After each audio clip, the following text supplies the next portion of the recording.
안녕하세요. 저는 50대 가정주부입니다.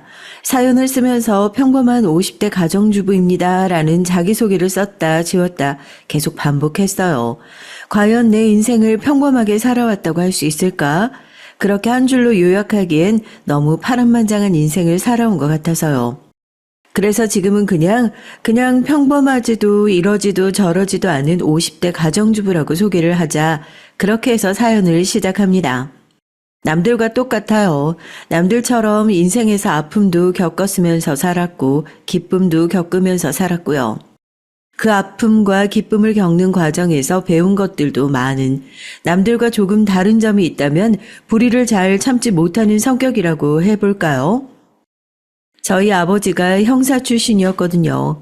그게 타고난 기질이라는 게 있나 봐요. 아직도 길에서 담배를 피우고 있는 청소년들을 보면 요즘 세상에 조심하라고, 하지만 따끔하게 훈계를 하고 담배를 압수까지 해서 집으로 돌려보내야 속이 후련한 조금은 억척스러운 아줌마입니다. 그거 아세요? 이렇게 평범한 아줌마가 원래 제일 무서운 법이거든요. 여자가 한을 품으면 5, 6월에 서리도 내릴 수 있다는 존재라잖아요. 그런데 저처럼 독하고 무서운 여자가 한을 품으면 어떻게 되겠어요?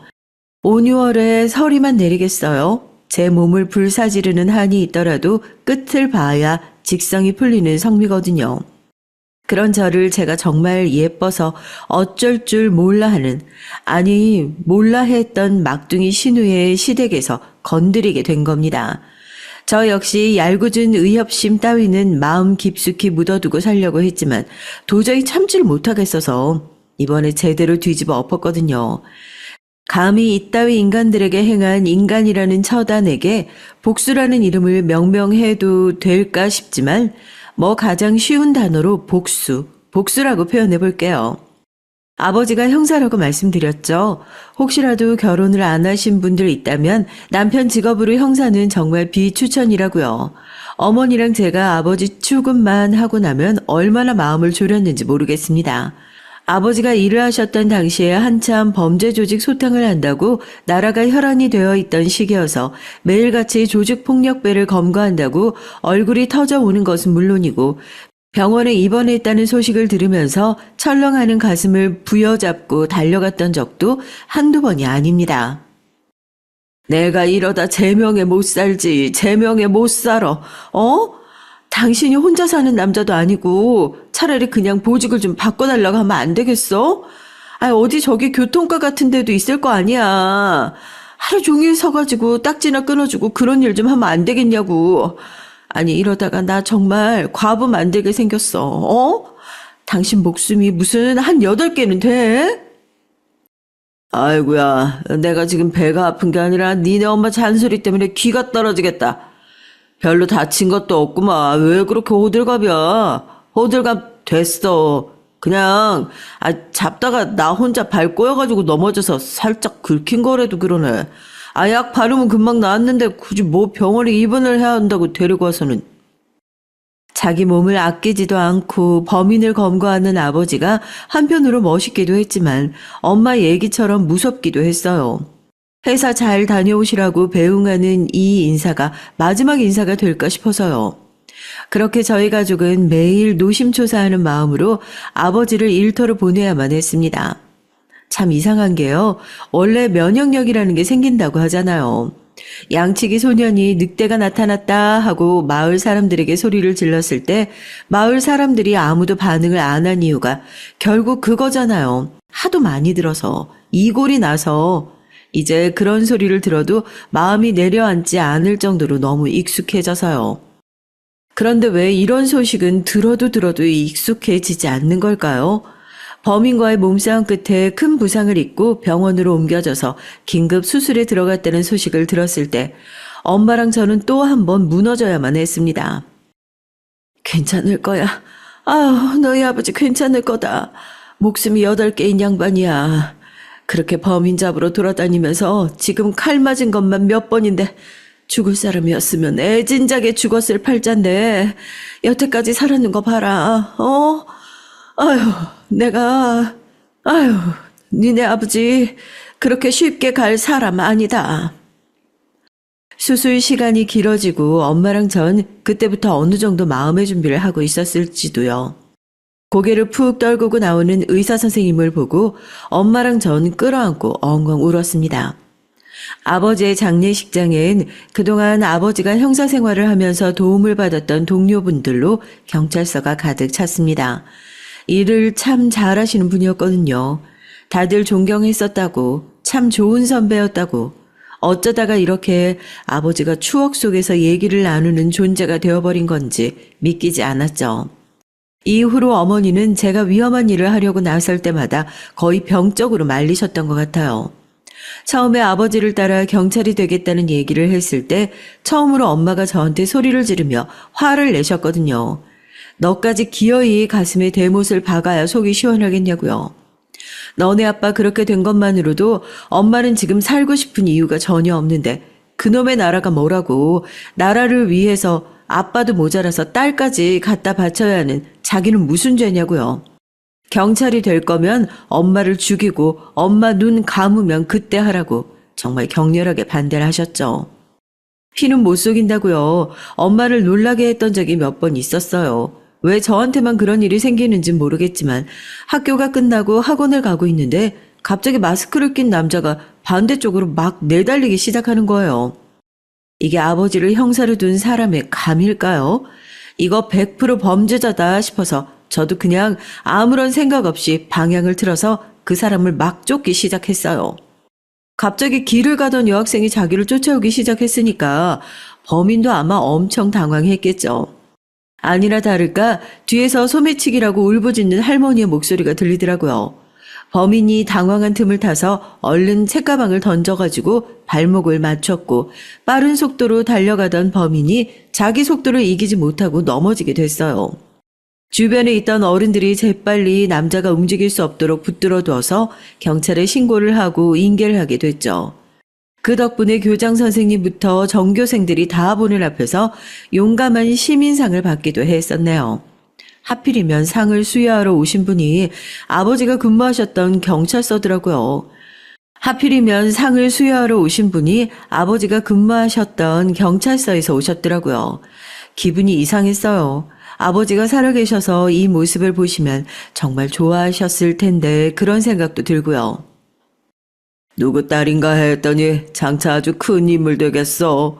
아버지 닮아서 참 정의로운 게 너희 아버지도 길 가다가 우연히 범인을 자주 만나가지고 우리가 아버지만 쫓아다니면 검거율은 무조건 오른다고 그런 얘기를 했었는데 참 너희 아버지는 하늘나라에 올라가셔도 범인을 그렇게 잡고 싶으셨나 보다. 상을 주시면서 옛 동료에 대한 생각이 났는지 경찰서장님도 눈물을 훔치시더라고요. 마음이 찡했습니다. 나중에 무슨 일을 하던지 간에 저도 아버지를 닮아서 정의로운 일을 하고 싶었거든요. 경찰이 아니더라도 사회의 보탬이 될 수 있는 일이요. 나쁜 사람이 보이면 그냥 지나칠 수가 없고 어떤 식으로든 벌을 받았으면 좋겠고요. 하지만 용감한 시민상을 받아가지고 돌아온 저를 보고도 어머니는 여전히 아버지를 닮은 제 모습을 인정할 수 없다는 입장이었죠. 너 한 번만 더 그렇게 위험한 일에 뛰어들어봐. 알겠어? 엄마 죽는 꼴 보고 싶으면 니네 아버지처럼 그렇게 물불 안 가리고 위험한 일에 막 뛰어들고 진짜 다들 나한테 왜 그러는 거야? 내가 뭐 어려운 거 바랬어? 엄마가 뭐 어려운 거 바라니? 그냥 다른 애들처럼 평범하게 공부하고 너도 그래 공무원 같은 거나 해. 따박따박 월급 받으면서 그냥 그렇게 엄마 좀 마음 편하게 지낼 수 있게 해줘라 좀. 엄마는 제발 저한테 그냥 남들처럼 평범하게 살길 간절히 바라셨습니다. 공무원이 되기 쉽냐고 절대로 그런 걸 무시하는 건 아니지만 그냥 공부나 열심히 해서 매달 따박따박 월급 받는 공무원이라 하면 안 되겠냐고 저를 붙들고 통사정을 하시더라고요. 경찰대학에 가는 것이 1순위의 목표긴 했지만 엄마가 저렇게까지 나오는데 저도 제 고집을 계속 부릴 수만은 없었고요. 그렇게 행정학과에 진학하게 됐습니다. 검찰직 공무원? 너 아버지 일도 그렇고 어머니가 엄청 반대하신다고 하시지 않았어? 이거 준비하는 거 알면 그렇게 좋아하시지 않을 것 같은데 괜찮겠어?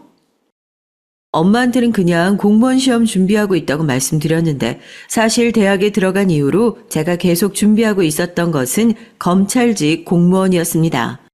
대학 동기 중에 유일하게 저희 집안 사정을 알고 있었던 친구 한 명은 제가 검찰직 준비를 하고 있다는 걸 듣고는 화들짝 놀라며 너 이거 준비하는 거 어머니가 아시면 뒤집어지시는 거 아니냐고 뭐 어느 정도 예상하긴 했어요.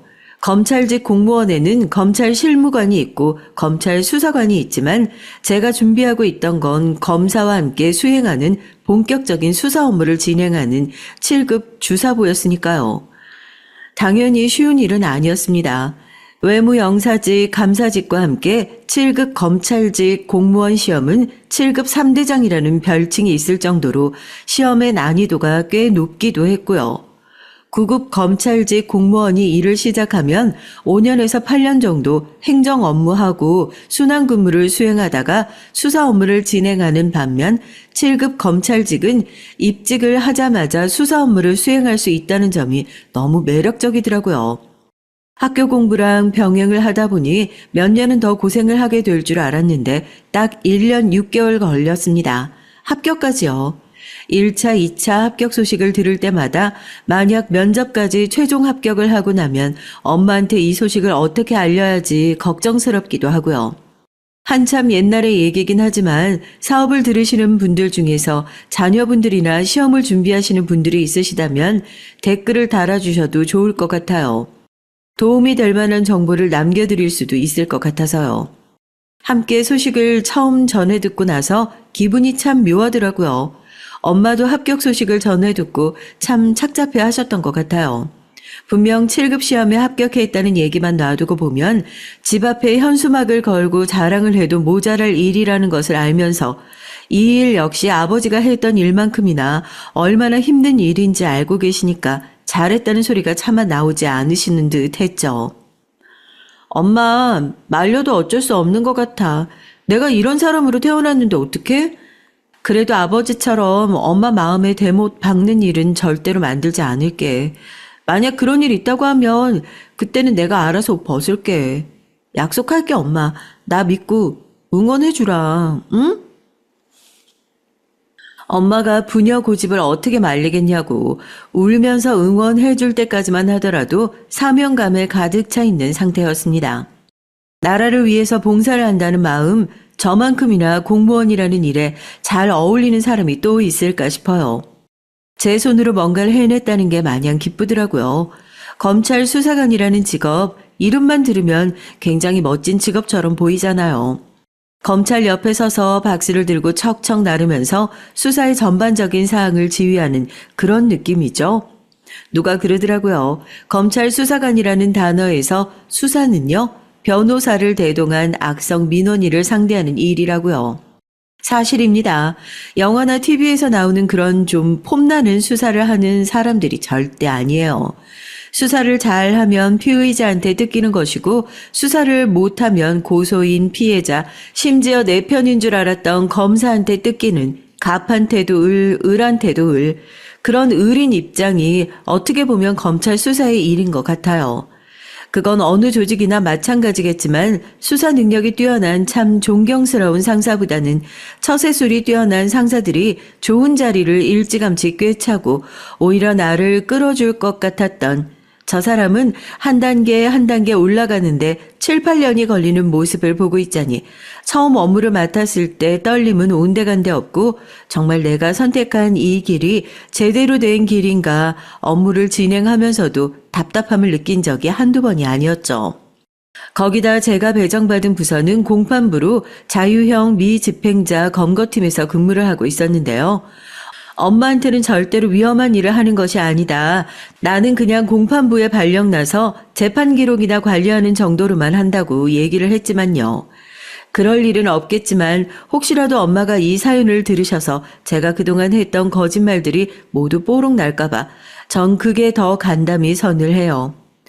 실제로는 이 형이 확정됐지만 집행을 받지 않은 사람을 추적하고 검거하는 업무를 주로 진행해서 이들을 검거해 실제로 구치소로 보내는 일들까지 진행하고 있었습니다. 소재를 파악하고 현장을 탐문하고 잠복하는 일들도 모두 제 몫이었죠. 검거 같은 경우엔 항상 현장에서 벌어질 수 있는 돌발 상황, 위험한 상황에 대비할 수 있어야 하기 때문에 2인 1조로 움직이는 것을 원칙으로 하고 있는데요. 공교롭게도 그렇게 맺어진 짝이 평생의 인연이 되었네요. 그래도 직업이 번듯해서 그런지 여기저기 좋은 선자리는 계속해서 들어와요. 아니, 다 떠나서 선자리에 나갈 시간이 있어야 선도 볼 수 있는 거죠. 엄마한테는 전화해서 나 정말 선 볼 시간이 없다고, 너 일 안 바쁘다고 그러지 않았냐고, 그런데 무슨 선 볼 시간도 없냐고, 그러면 또 할 말이 없어서 취미생활 하느라 바쁘다고, 그러고 그냥 전화를 뚝 끊어버리는 거죠. 아무래도 일이 일이다 보니 거의 대부분의 시간을 직장에서 보내게 되고 그중에서도 같이 수사를 진행하는 담당 수사관과 더 많은 시간을 보내게 되는데 남편은 저보다 경력이 조금 더 있는 저랑 같은 조로 배정된 수사관이었습니다. 처음엔 일을 어떻게 FM대로 하는지 저런 사람이랑은 친해지기도 싫다고 딱 질색이라고 생각했는데 막상 저한테 위험한 일이 생길 때가 되면 앞뒤 안 가리고 달려드는 모습을 보고 정이 들었다니까요. 그래서 다들 회사에서 같은 일을 하다 보면 정들기 쉬우니까 조심하라고 그런 얘기를 하는 모양입니다. 그래도 둘이서 같은 일을 하니까 얼마나 다행이냐. 정서방이 우리 애 좀 잘 챙겨줘. 정말로 둘이서 뭐 위험한 일 하고 다니는 거 아니지? 내가 물어볼 때마다 그냥 자기는 무조건 뭐 사무 업무만 보고 있다고 그러는데 내가 믿을 수가 있어야지. 자네 정말 우리 딸 위험한 일 시키고 그러는 건 아니지? 아닙니다. 위험한 일은 아니지만 정말 훌륭한 일 하고 있습니다. 이 사람 일하는 거 보면 저도 많이 배우는걸요. 걱정 안 하시도록 제가 옆에서 열심히 보좌하겠습니다. 장모님 걱정하지 마세요. 노심초사 하나밖에 없는 딸 걱정뿐인 엄마도 든든한 사위를 얻고 나니 저에 대한 걱정이 조금 사그라드는 듯 했고 저도 동료들의 축복 속에서 결혼을 올리고 새로운 가족이 생기고 나니까 뭔가 인생이 좀 완벽해지는 느낌이 들었다고 해야 할까요? 저희 시댁이 정말 좋았거든요. 그중에서도 제가 유난히 더 좋아하는 시댁 식구가 있었는데 바로 저희 막둥이 신우였어요. 처음엔 남편에게 남동생 말고도 나이 차이가 많이 나는 여동생이 있다는 얘기를 들었을 때 더군다나 그 시누이를 낳다가 시어머니께서 돌아가셨다는 얘기를 들었을 때 이거 잘못하면 시누이 육아까지 내 몫이 되는 거 아니야 하는 쎄한 기분이 들었거든요. 시집 오고 나서 시누이 보고 나니까 그런 못된 생각을 했던 제 자신을 깊이 반성하게 됐잖아요. 제가 시집 왔을 때 저희 시누이가 초등학교 4학년이었는데 그때까지만 해도 그냥 완전 애기 같았거든요. 새언니, 저희 가족이 되신 걸 정말로 환영해요. 앞으로 잘 부탁드리겠습니다. 배꼽에 얌전하게 손을 모아가지고 조신하게 인사를 하는 모습이 어찌나 웃기던지요. 정말 귀여운 막내 동생 하나 생긴 것 같은 기분이 들었다니까요. 보통 그 나이 때 애들이 사고도 치고 말괄량이처럼 구는 반면 시누이는 정말 하늘에서 아기 천사를 내려보내준 것처럼 너무 착하기만 했거든요. 제가 시댁에서 뭔가를 하고 있으면 그 조그맣고 어린 시누이가 자기가 뭘 할 줄 안다고 뭘 도와줄 수 있다고 옆에 와서 두 팔을 걷어붙이고 나서가지고 자기도 돕겠다고 낑낑거리고 있는데 제가 사실 그전까지만 해도 아이를 갖고 싶다는 생각이 전혀 없었거든요. 막내 시누이 보고 그 마음이 바뀌었잖아요. 처음엔 시누이 육아할까봐 겁나서 시댁도 잘 안 가던 제가 주말만 되면 시누이가 좋아하는 간식이며 시누이한테 잘 어울릴 것 같은 옷들, 필요한 학용품들 바리바리 사들고 얼굴 보러 가고 남편의 손을 잡아 끌 정도가 되었으니까요. 남편이 당직 근무하느라 좀 힘들다고 우리도 주말에는 그냥 집에서 쉬면 안 되겠냐고 그러면 당신은 그냥 집에서 그러고 쉬라고 내버려두고 저 혼자 쌩하니 가서 시누이 얼굴 보다가 온 적도 많았다니까요. 새언니, 그러면 새언니 뱃속에 지금 제 조카가 있는 거예요? 빨리 건강하게 나왔으면 좋겠어요. 그러면서 저한테 기쁜 소식이 찾아오게 됐습니다. 마음을 고쳐먹고 나니까 또 애는 금방 찾아오더라고요. 아이가 생겼거든요.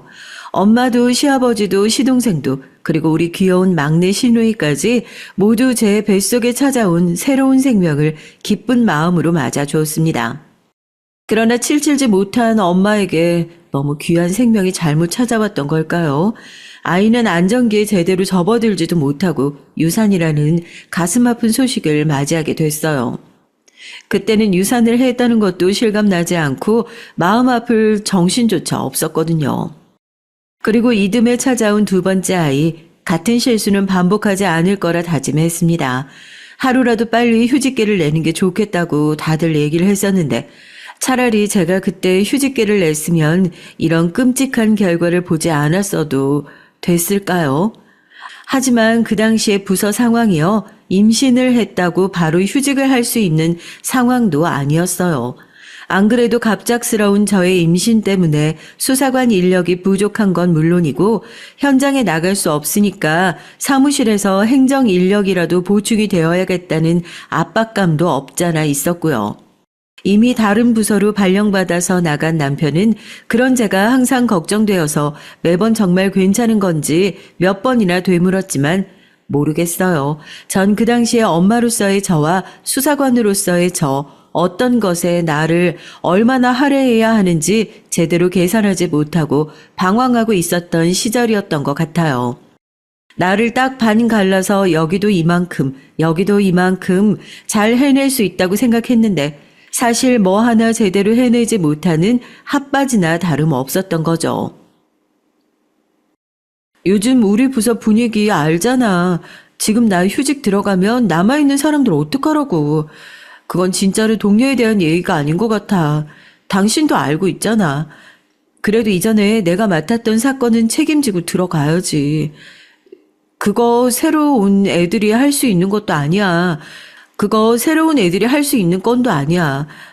걱정 안 되는 선에서 몸에 무리 안 가는 선에서 적당히 조절해 가면서 할 테니까 너무 걱정하지 마라. 그땐 몰랐죠. 그게 제 마음대로 조절할 수 있는 능력이 아니라는 것을요. 제가 아까 사연을 시작하면서 얘기를 했었죠. 검찰 수사관에서 수사라는 글자는 그냥 변호사를 데리고 악성 민원인을 상대하러 다니는 일이나 다름없다고요. 아무래도 지난번에 제 수사 능력이 너무 좋았던 모양입니다. 이번에는 피의자한테 뜯길 만한 일이 생겼거든요. 여기 수사관님 앞으로 퀵 배달 올 게 있어가지고 왔는데요. 여기까지 들어오시면 안 돼요. 경비 뭐 하는 거야? 얼른 나가세요. 이 앞에 따로 놓고 가시는 곳 있어요. 지금 뭐 하시는 거예요? 법원에서 온 우편물을 배달하러 온 퀵 기사님인 줄 알았는데 알고 보니까 제 수사에 앙심을 품고 퀵 기사님으로 위장해 저희 사무실로 몰래 숨어 들어온 피의자였던 것입니다. 순식간에 사무실은 아수라장이 됐죠. 저는 그 와중에 몸을 지키기 위해 좁은 책상 밑으로 기어 들어가서 몸을 덜덜 떨면서 동그랗게 말고 배를 꽉 감싸 안았어요. 무슨 일이 있어도 이 아이한테 피해가 가는 일은 없어야겠다 하면서요. 난동을 피우는 피의자가 집어던진 헬멧이 제 책상 위로 큰 소리를 내면서 떨어지는 게 느껴졌고 제가 그 소리에 놀라서 비명을 질렀죠. 물론 소동은 오래가지 않았습니다. 그 안에도 그런 사건 사고를 정리하기 위한 인력들이 상시 배치되어 있었고 그 정도로 인생을 포기한 사람은 금세 연행되어 더 큰 죗값을 치르기 위해서 끌려가게 되었으니까요. 그리고 소식을 들은 남편이 저희 사무실로 미친 듯이 달려왔습니다. 그때까지만 해도 저는 상황이 끝난 것도 알아차리지 못하고 책상 밑에서 그냥 미친 듯이 덜덜 떨고 있기만 했어요. 여보, 다 끝났어. 이제 아무 일도 없어. 괜찮아? 여보, 당신, 다 괜찮긴요. 그게 시작이었던걸요. 앉아있는 자리가 조금 축축하다고 생각을 했었는데 무슨 충격 때문인지 몰라도 하혈을 했던 모양입니다. 전 그 책상 밑에 쪼그리고 앉은 채로 그대로 정신을 잃고 병원으로 실려가고 말았어요. 눈을 뜨자 제 손을 붙들고 눈물을 뚝뚝 흘리는 친정 엄마와 걱정스러운 표정으로 저를 내려다보는 시댁 식구들이 가장 먼저 보이더라고요. 제가 미친 듯이 남편을 찾고 제 뱃속에 있던 아이의 안위를 물었습니다. 아이는 어떻게 됐냐고요. 친정 엄마가 펑펑 울면서 그러시더라고요. 너 일 그만두라고요. 그 얘기를 듣는 순간 알았습니다.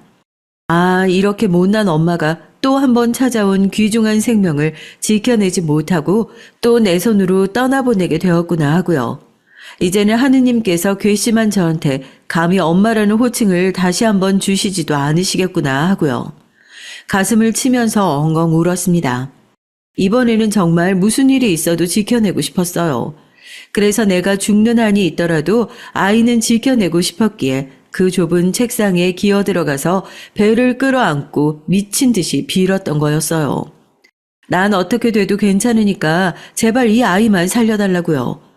저도 그 짧은 사이에 아직 얼굴 한번 본 적 없는 아이한테 정이 들었고 사람들이 노래를 부르는 모성애라는 게 생겨나 버려서 이제는 아이를 잃으면 아무것도 할 수 없는 지경이 오게 되어가지고 더 이상 같은 사고를 감당할 수 없게 되었다고요. 하지만 야속하게도 준비되지 않은 엄마에게 다시 한 번이라는 기회는 주어지지 않았습니다. 저 관두겠습니다. 뱃속에 있는 생명 하나 지켜내지 못하면서 무슨 제대로 된 일을 할 수 있나 싶어서요. 다시 돌아올 수 있을진 모르겠어요. 죄송합니다. 참 허무했어요. 오랫동안 꿈꿔왔던 직업이었는데요. 처음 합격했던 날 하늘에 계신 아버지한테 이제 나도 아버지처럼 자랑스러운 일을 할 수 있게 되었다고 그렇게 자랑을 했었는데 여기서 남편도 만나게 됐고 참 많은 추억이 있었는데 결국 가장 아픈 기억을 남기고 불명예스럽게 일을 관두게 되었다는 사실이 가장 견디기 힘들었습니다.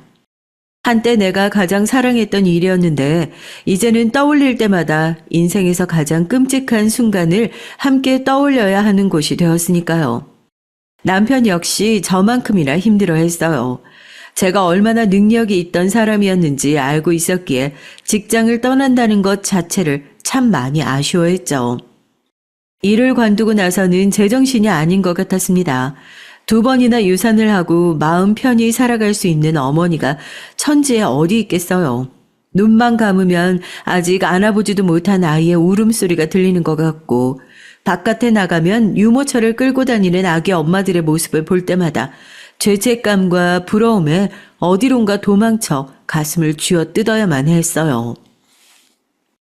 그러지 말고 친정에 가 있어도 좋고 정 안 되겠으면 우리 집에 좀 들어와서 살지 그러냐. 계속 혼자만 있으면 나쁜 생각을 자꾸 하게 돼. 사람이 북적거리면 좀 낫지 않을까 싶어서. 귀찮게 노인네 모시라는 소리는 절대 안 할 테니까 너 마음 편안해질 때까지 얼마든지 있다가 가거라. 마음대로 오며 가며 하는 것은 얼마든지 신경 쓰지 않을 테니까.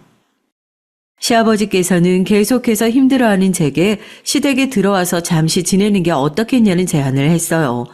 아무래도 남편은 일 때문에 당직 근무도 많았고 주말에 다른 지역에 가는 일도 많았으니까 그때마다 집에 혼자 있는 제가 매번 신경 쓰였던 거겠죠.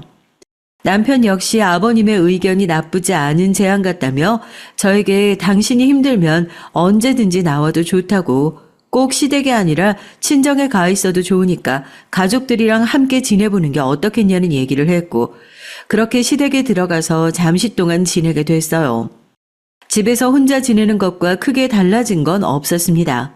시아버지는 간섭이 심한 편도 아니셨고 남편도 물론 그렇지만 가족들 성격이 다들 조용조용하고 차분해서 제가 꼭 필요할 때만 와서 마음을 어루만져 주시는 것 같았다고 해야 될까요?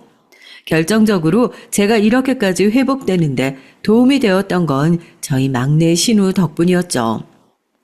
언니, 저는 아가씨라는 호칭 너무 낯간지러워요. 제가 무슨 어디 유럽 귀족도 아니고 언니가 아가씨 할 때마다 그냥 둘이 있을 땐 지윤이라고 해주시면 안 돼요? 신우이는 아가씨라는 호칭이 너무 낯간지럽다고 싫다면서 둘이 있을 땐 꼭 그렇게 지윤이라는 이름으로 불러달라고 그랬거든요. 저도 그러겠다고 했고요. 외동으로 자라서 자매를 갖고 싶다는 생각은 종종 했었지만 또 막상 자매끼리 머리채 잡아가면서 싸우는 친구들의 얘기를 들어보면 혼자 크는 게 더 나을지도 모르겠다는 생각이 들었는데 막내 시누이의 존재는 저한테 참 이상하게 컸어요.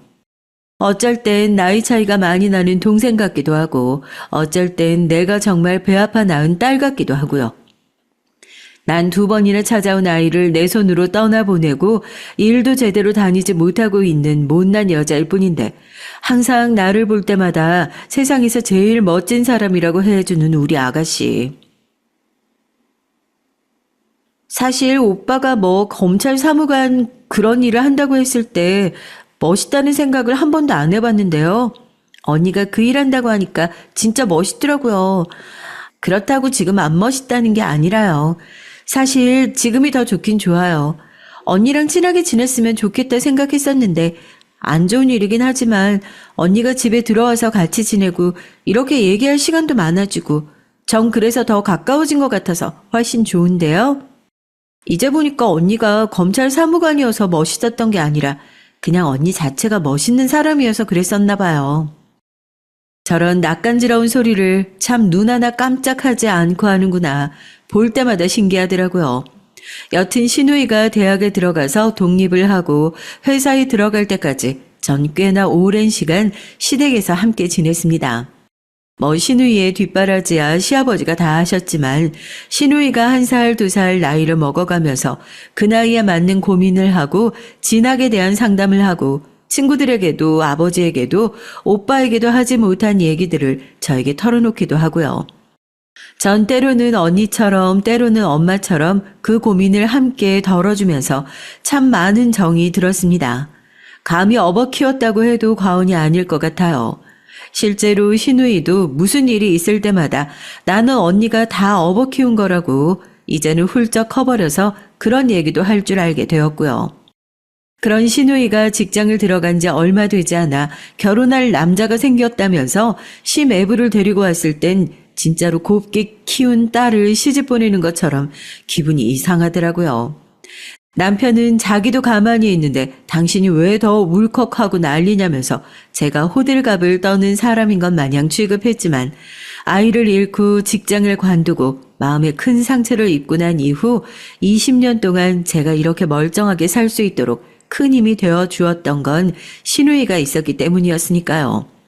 저한테 어느새 그렇게 시누이가 가족 이상으로 큰 존재가 됐고 뭐 요즘에야 시집을 가더라도 양가의 교류도 잦고 자주 볼 수 있는 사이인 건 맞지만 그래도 이전보다는 연결고리가 조금은 더 약해지는 것 아닌가 싶어서 아쉬운 마음이 드는 건 감출 수가 없었어요.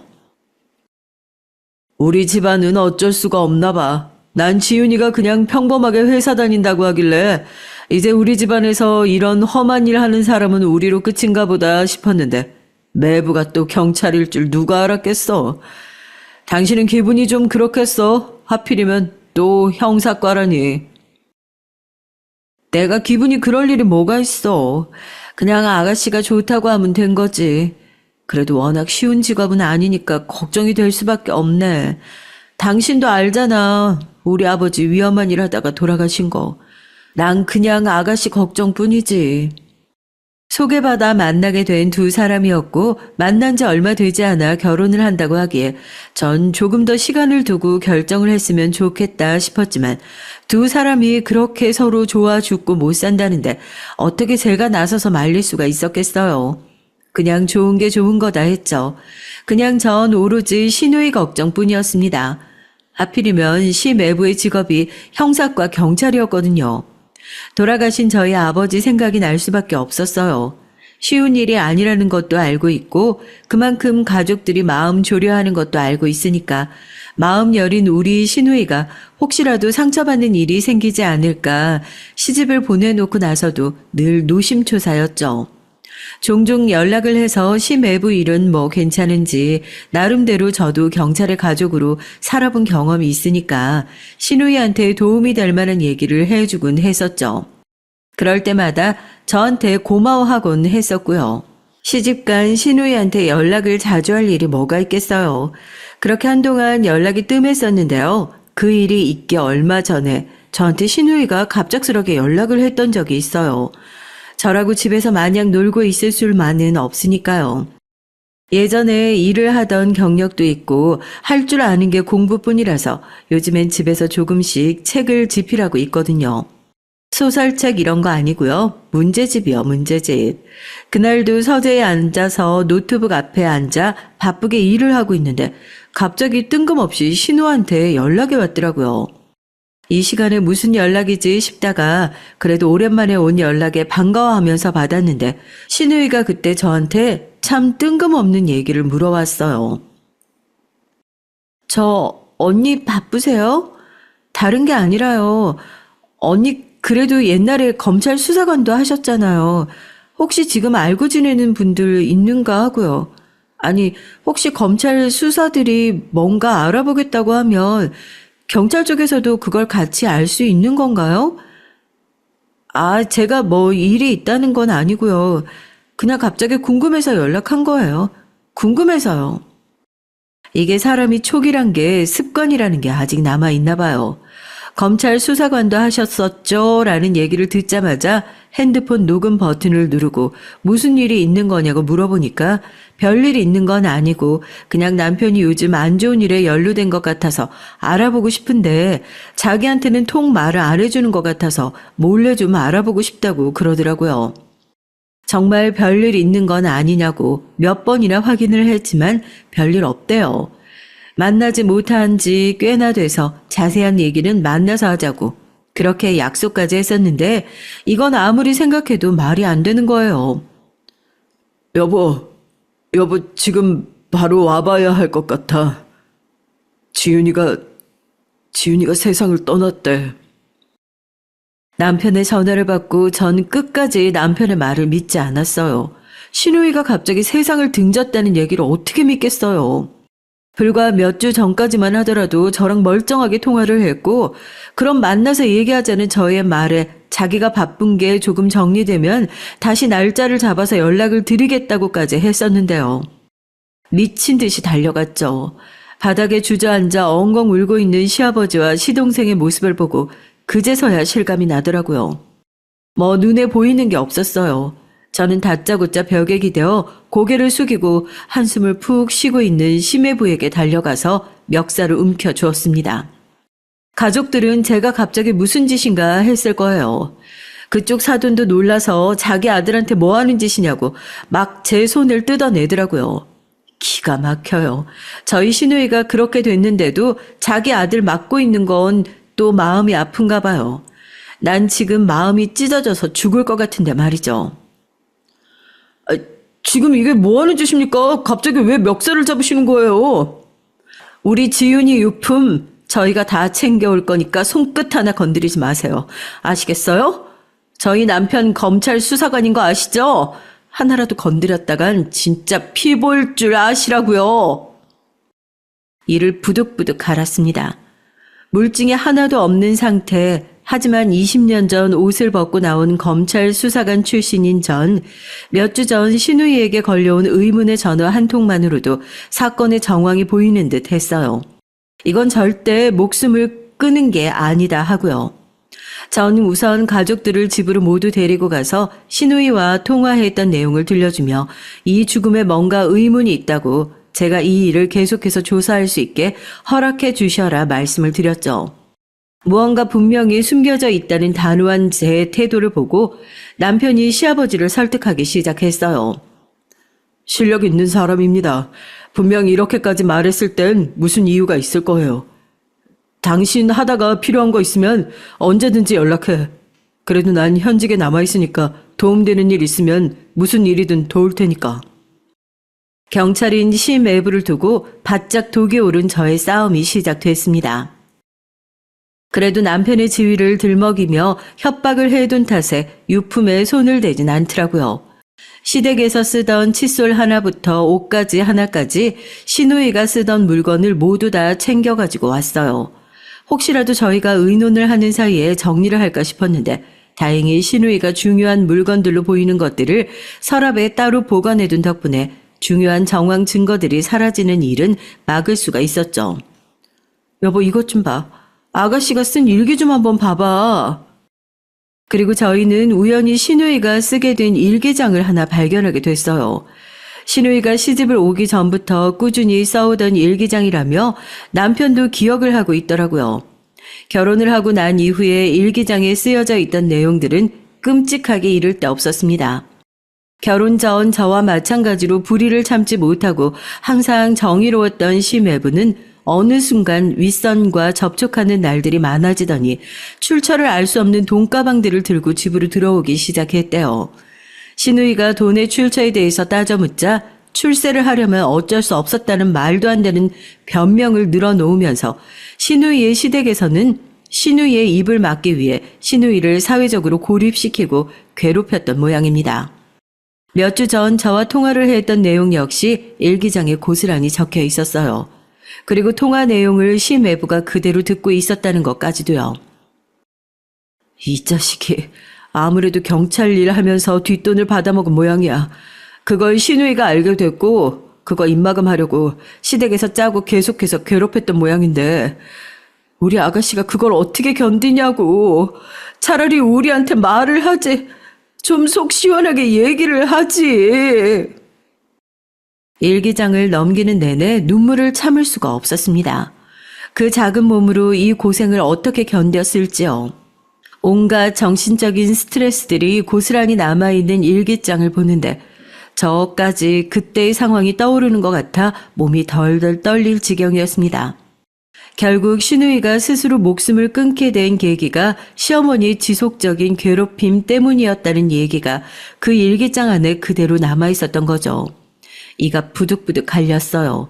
신우이가 누구 때문에 목숨을 잃었는데 끝까지 뻔뻔하게 요즘에 몸이 안 좋아서 정신과 상담을 받으러 다녔다는 둥, 예민해서 각방을 계속 쓰고 있었다는 둥, 병원에서 저희한테 얘기했던 내용들은 전부 자기들이 용의선상에서 빠져나가기 위해 했던 말이라는 것까지 알게 되었으니까요.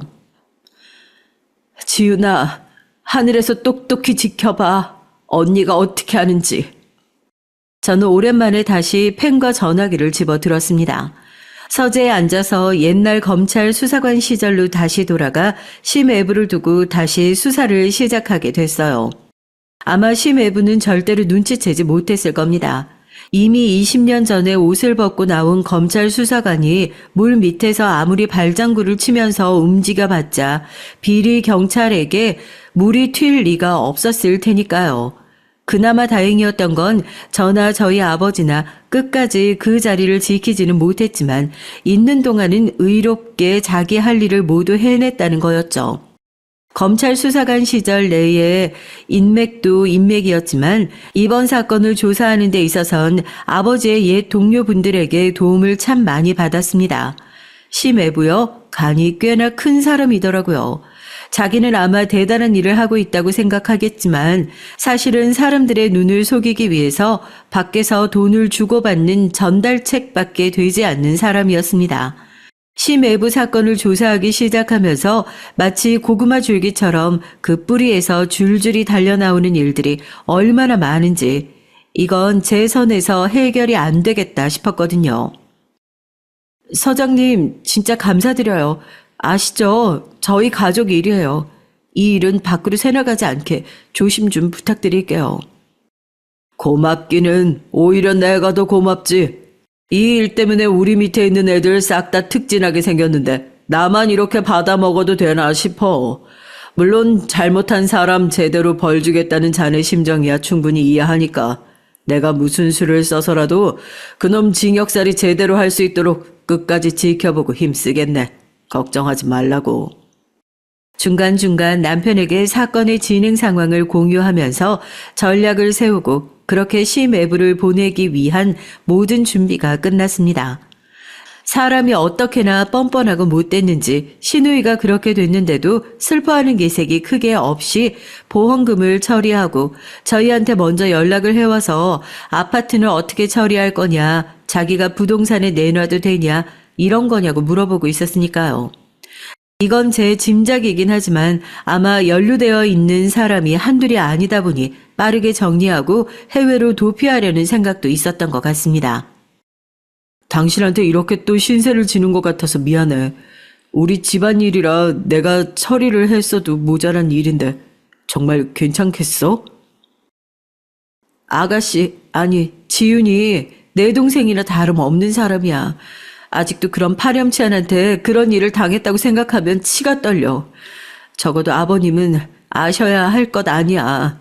지윤 씨 실제로 그렇게 만든 인간들이 누군지, 왜 그렇게 됐는지, 우리가 그동안 뭐 때문에 계속해서 싸웠는지 적어도 진실은 밝히자. 그래야 하늘에 있는 지윤 씨도 억울하지 않지. 아버지가 계셨던 서해 경찰들과 함께 시매부가 근무하고 있는 경찰서로 들이닥쳤습니다. 아마 아직 그쪽까지 연락이 안 넘어간 모양이더라고요. 이게 연락도 없이 무슨 경우냐고 상도덕이 아니지 않냐는 사람들을 뿌리치고 서장님이 나오자마자 그쪽에서도 서장님까지 여기 어쩐 일이시냐면서 고개를 냅다 숙였습니다. 어떻게 된 게 자기 식구가 사고치고 있는 거 하나 제대로 눈치 못 채고, 내가 보기엔 여기 경찰서에 있는 경찰들 중에 절반은 옷 벗어야 할 것 같은데 아직 위에서 연락 안 내려온 모양이지? 뭐해? 얼른 일들 하지 않고 수갑 채우고 연행해. 시매부는 저희들의 모습을 보고 이게 무슨 일이냐는 듯이 눈을 동그랗게 뜨고 쳐다보더라고요. 다들 미란다 원칙을 고지하고 사건에 대해서 설명하느라 정신이 없는 틈을 타서 전 시매부의 뺨을 시원하게 한 대 갈기고 얘기를 했어요.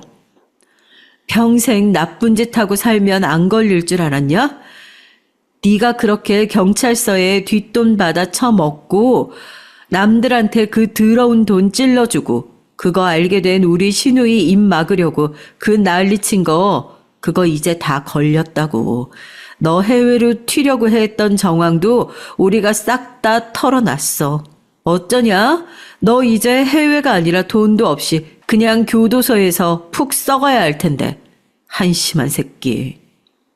그럴 리가 없다고, 자기 전화 한 통이면 된다고 핸드폰을 달라고 소리를 지르는 그놈 손모가지를 콱 하고 발로 밟아줬습니다. 비명을 지르기 시작해서 사람들이 다 쳐다보고 제가 손목을 밟고 있는 모습을 봤지만 놀랍게도 그 아무도 저를 제지하거나 뭐라고 하는 사람이 없더라고요.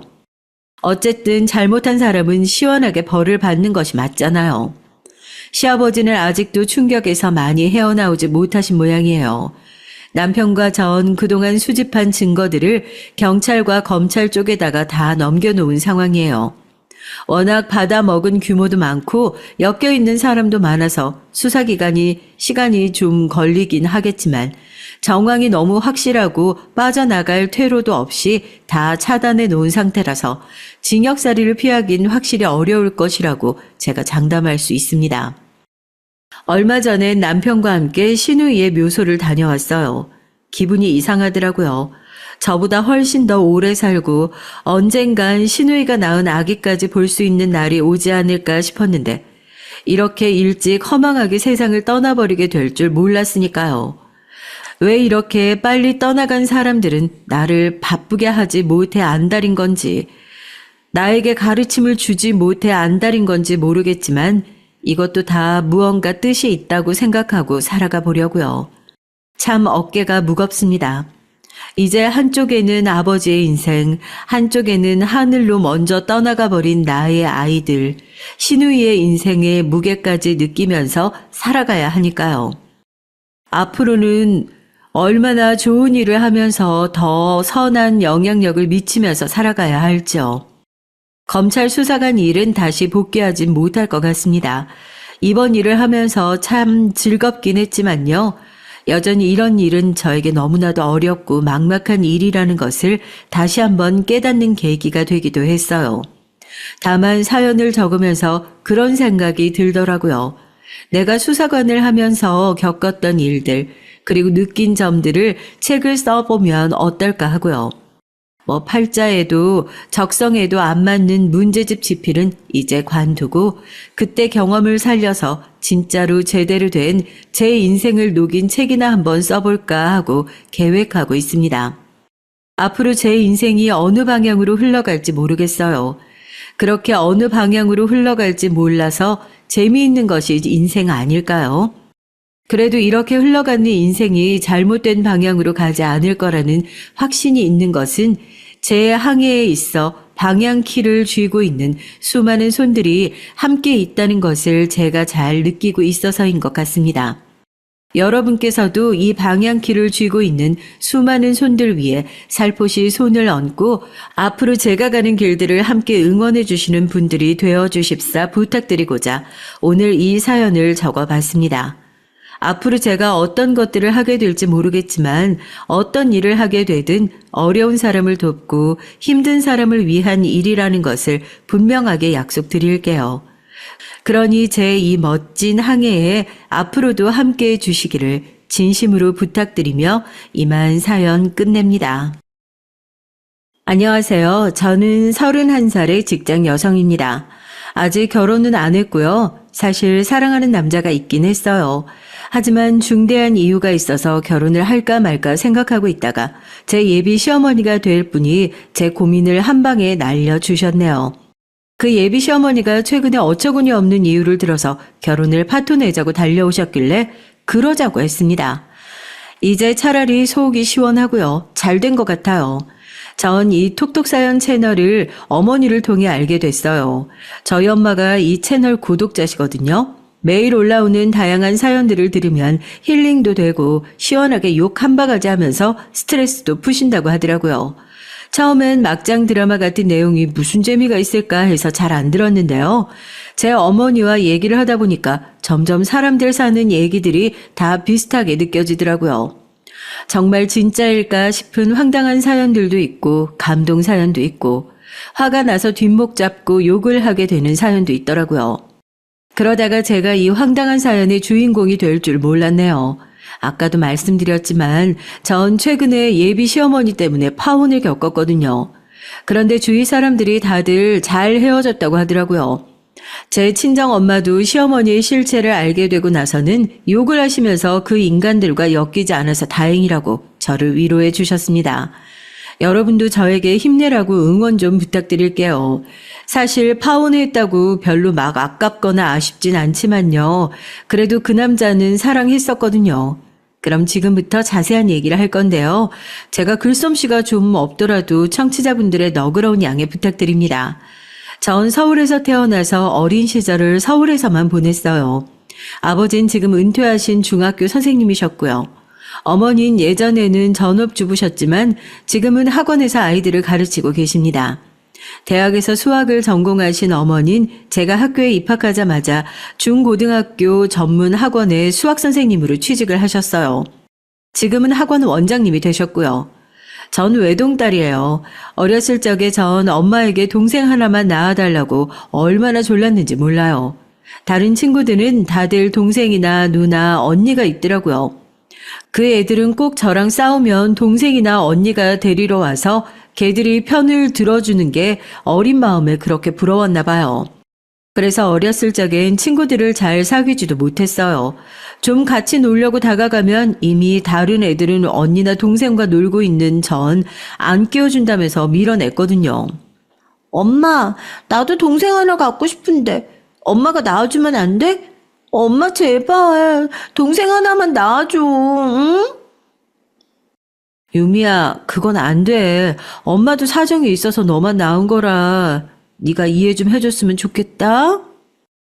어리고 철딱서니가 없었던 전 다른 친구들이 언니 동생 하면서 저희들끼리만 놀 때면 이렇게 엄마에게 졸라대곤 했죠.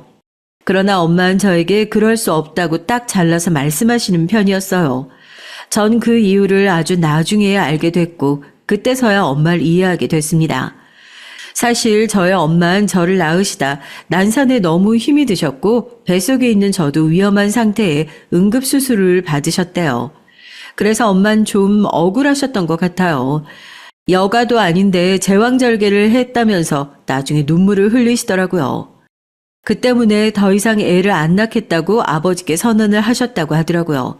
사실 어머니의 시댁에서는 아들은 있어야 하지 않겠냐고 하면서 어머니를 여러 말로 회유를 해보셨지만 어머니는 요지부동이셨대요. 다음에 또 애를 낳다가 목숨이 위험하면 막말로 그쪽에서 책임져 줄 것도 아니잖아요. 제 친할머니는 아직도 아들을 낳았어야 한다며 아까워하시지만 말입니다. 지금은 저도 어머니를 이해합니다. 줄줄이 자식 낳는 게 여자의 의무도 아닌 거잖아요. 저 하나만 키워주신 것도 이제는 괜찮아요. 그리고 외동딸이 좋은 점도 있더라고요. 좋은 옷, 장난감 같은 것을 혼자서 다 가질 수 있잖아요. 먹을 거나 물건 가지고 언니 동생과 싸울 일도 없고요. 대학 친구들 얘기를 들어보면 여동생이 자기 옷을 말도 없이 입고 나가서 얼마나 화가 났는지 막 싸운다고, 말로 싸우는 것도 아니래요. 막 머리 뜯고 싸운다고 하더라고요. 그 말을 듣고 얼마나 웃었던지. 저의 어머니는 어릴 적부터 저를 독립적으로 키우셨기 때문에 제가 응석바지가 되는 일도 없고 이기적인 아이인 것도 아니었습니다. 오히려 친구들의 눈치를 보면서 그 애들과 잘 지내려고 애쓰다 보니까 전 성격도 바뀌었어요. 학기 초에는 조금 쭈뼛거리면서 분위기를 살피지만 학기가 끝날 때쯤 반에서 거의 인싸가 되는 편이었죠. 그렇다고 친구들이 해달라는 거 다 해주고 다니는 호구는 또 아니었어요. 식당에서나 카페에서도 전 더치페이를 선호하는 편이거든요. 요즘 친구들도 그게 깔끔하다고 하고요. 아무튼 제 어린 시절을 크게 나누어 보면 학교 들어가기 전에는 너무나 수줍은 소녀였고 그 후 제가 노력해서 성격이 바뀐 경우라고 할 수 있겠네요. 전 지금도 어머니랑 사이가 좋은데요. 엄마가 별 말씀을 안 하셔도 제가 엄마의 기분을 알아차려서 전화할 때 애교를 부리거나 주말에 데이트를 하자고 합니다. 그럴 때면 엄마는 못 이기는 척 하면서 따라 나서시곤 했어요.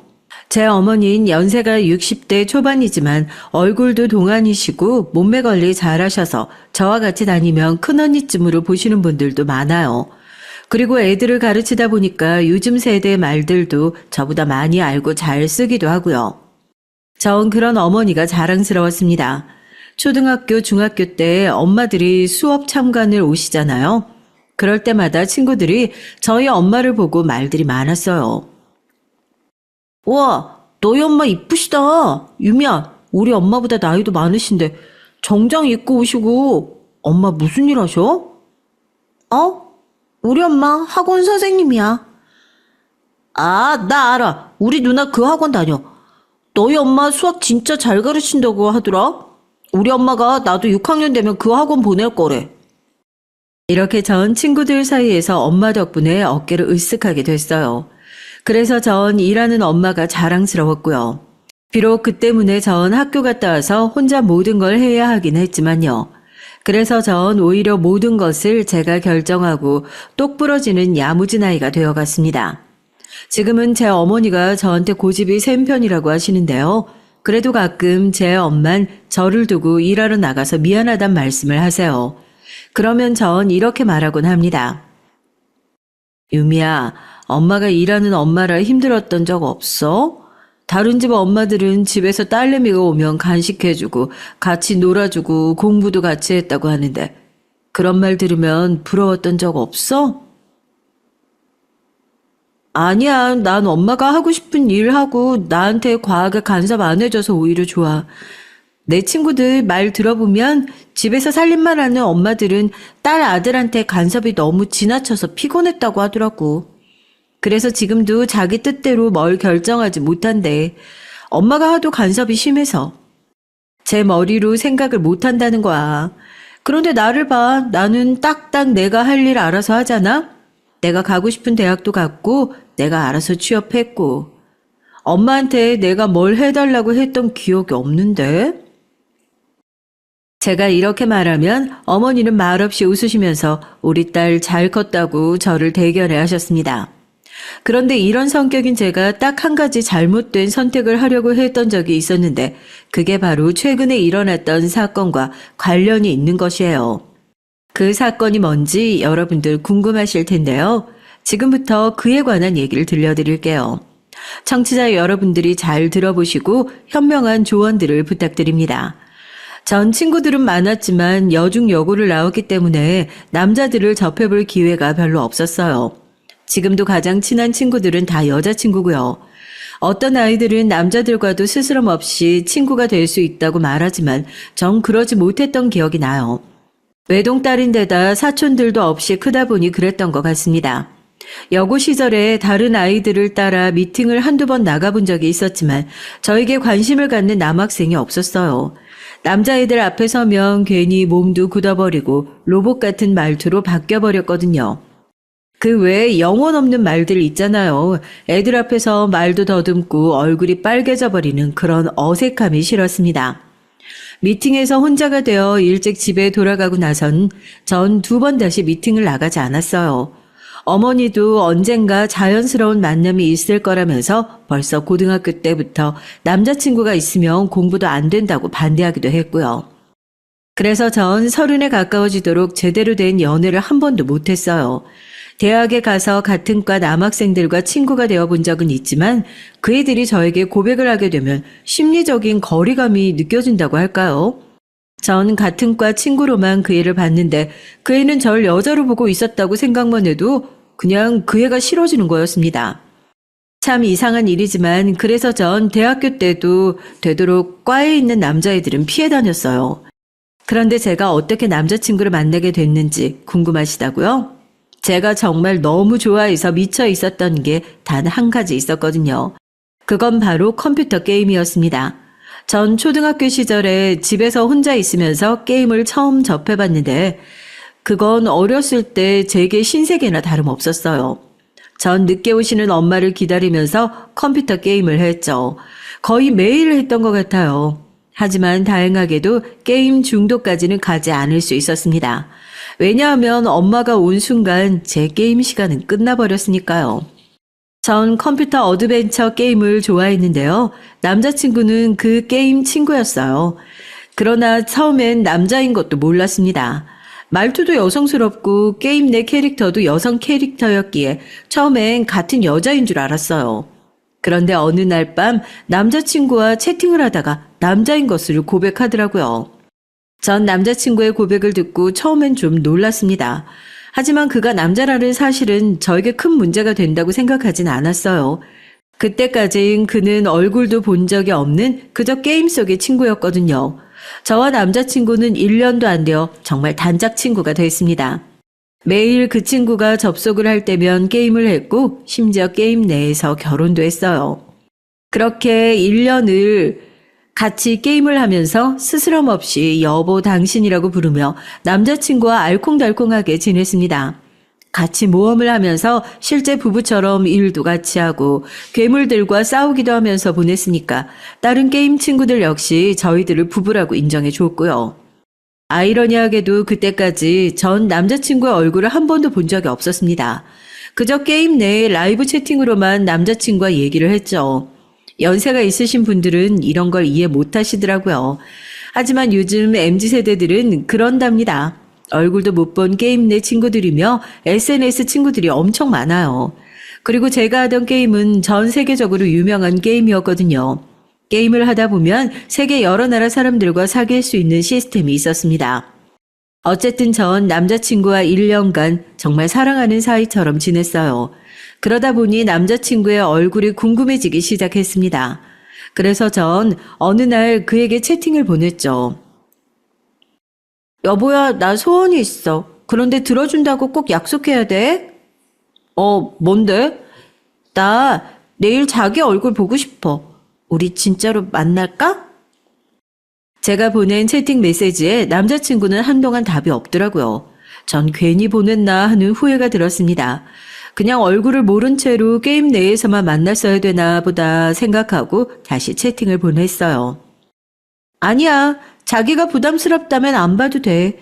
그동안 1년이나 우리 게임상에서만 부부처럼 잘 지내왔는데 이 관계가 깨지는 건 나도 원치 않으니까. 아니야, 나도 자기 얼굴 궁금했는데 자기가 내 얼굴 보고 실망하면 어쩌나 하는 생각이 들어서 금방 답을 못했던 거야. 자기가 실망하지 않을 자신이 있다면 내일 홍대 앞 지하철역에서 만나. 남자친구의 선선한 허락에 전 뛸 듯이 기뻤습니다. 전 이성의 외모는 아무래도 상관없었어요. 저와 취미가 맞고 저를 배려해주는 남자라면 다 좋았습니다. 전 지금까지 남자친구가 게임 내에서 보여주었던 매너 좋고 신사적인 면에 반했던 것이니까요. 채팅에서 묻어나는 그의 이미지는 조금 유약하고 부잣집 도련님 같은 이미지였습니다.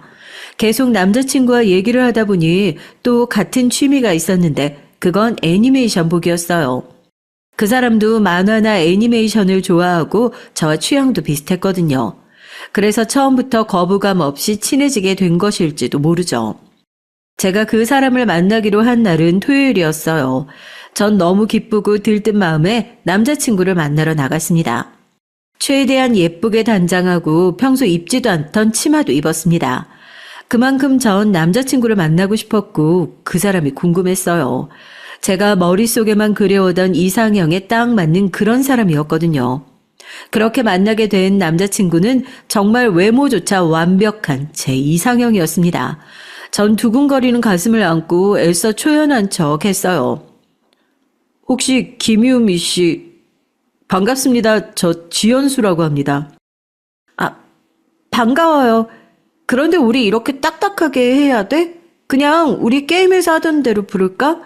난 그래도 좋은데. 그래, 그럼 자기야 우리 어디 갈까? 그날 저와 남자친구는 홍대에서 유명하다고 좋다는 데이트 코스는 다 섭렵을 했어요. 남자친구는 계획형 인간이라 저를 만나서 유명하다는 맛집, 놀기 좋은 장소를 다 검색해서 핸드폰에 저장해 왔더라고요. 전 그 사람의 그런 면도 참 마음이 들었습니다. 제가 계획을 잘 못하고 즉흥적인 성격이라 누군가가 저의 그런 면은 보완해 줬으면 좋겠다고 생각해 왔거든요. 전 남자친구가 저에게 숨기는 것만 없었다면 이 사람과 결혼을 강행했을지도 모르겠습니다. 하지만 그 사람은 저에게 말 안 했던 게 딱 하나 있었어요. 궁금하시겠지만 그건 차차 얘기하도록 할게요. 남자친구는 틈만 나면 저와 만나서 같이 게임도 하고 여행도 다니게 됐습니다.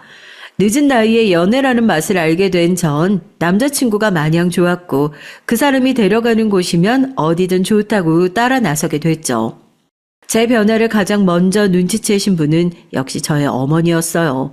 엄마는 어느 날부터인가 제가 콧노래를 부르며 부쩍 멋을 부리는 것을 보시고는 살짝 걱정이 되셨나 봐요. 저한테 이렇게 물어보시더라고요. 예, 유미야, 너 요즘에 무슨 일 있니? 너 혹시 사귀는 사람 생겼니?